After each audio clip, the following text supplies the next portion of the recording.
She stopped in front of the dead girl's mirror and took a moment to put it back on, silently telling him she would do just what she wanted, when she wanted to do it, and detective sergeant or not, he couldn't rush her.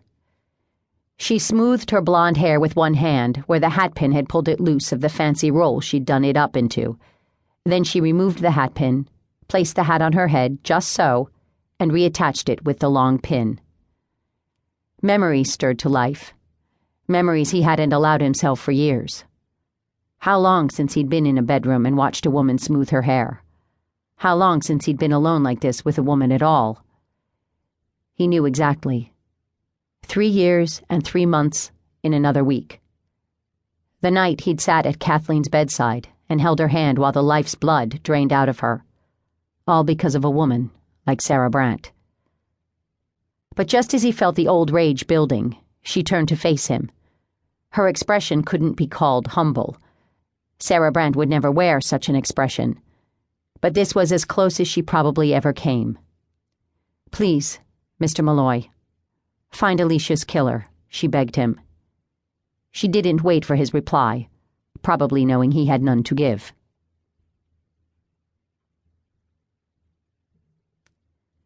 Sarah wanted to go straight back home and lock herself in her bedroom and give vent to all the terrible emotions roiling inside of her. She wanted to weep and wail and rant against the injustices of the world, against the ruthless forces that snatched the good and the innocent and left the evil and the corrupt behind. She wanted to mourn Tom's death anew while she mourned sweet little Alicia for the first time. She wanted to announce to the gods how much she hated the way they ran the world. She wanted to tell them how things should really be. But Sarah didn't have time for such an indulgence at the moment. She had a patient to see. The officer in the foyer nodded politely when she came down the stairs and retrieved her medical bag, and he didn't stop her when she went down the hall to the cramped and cluttered rooms where the Higgins family lived. Someone had sent the older children outside, thank heavens, because Mrs. Higgins was nearly hysterical with fear and fury. "Did you hear, Mrs. Brandt? Did they tell you?" she demanded tearfully the instant Sarah entered her room. She lay in the plain iron bed, propped up on some bundles of rags that passed for pillows. "That girl was murdered right here in my own house. We could have all been killed in our beds, and my dear little ones sleeping like angels. And who could protect them with Mr. Higgins not being able to see his hand in front of his face, or just about?" "How are you feeling?" Sarah asked solicitously, pulling up the only chair in the room, a straight-backed chair with a hole in the caning. The Higginses saved their good furniture for the paying guests. "How do you think I feel? There was a woman murdered in my house." The newborn babe lay on the bed beside his mother, fretting, but not really crying yet.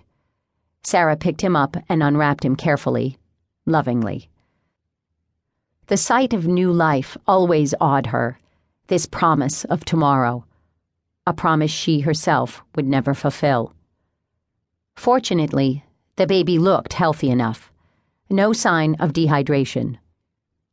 But if Mrs. Higgins's milk dried up, he wouldn't do nearly as well as if she was able to feed him, and the Higginses probably couldn't afford canned milk either. While Sarah's main job was to get the baby safely delivered, she also took great pride in making sure they thrived afterwards, too.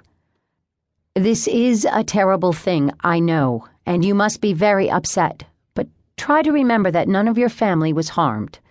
Whatever happened, you and yours were spared. And now you have a baby to think of. He needs you to be calm." As if to prove her point, the baby began to wail. Mrs. Higgins frowned, probably annoyed by having her diatribe interrupted, but she took the baby when Sarah handed him over and bared a swollen breast for him.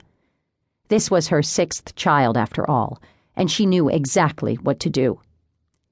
He latched onto the engorged nipple greedily, but after a few minutes of avid sucking, he let go of it and wailed again.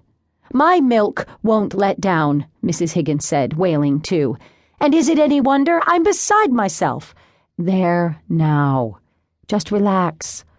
Lean back against the pillow, take some deep breaths, and let them out slowly. Close your eyes. That's right." As Mrs. Higgins did as Sarah instructed, she also coaxed the now screaming baby to take the nipple again. After only a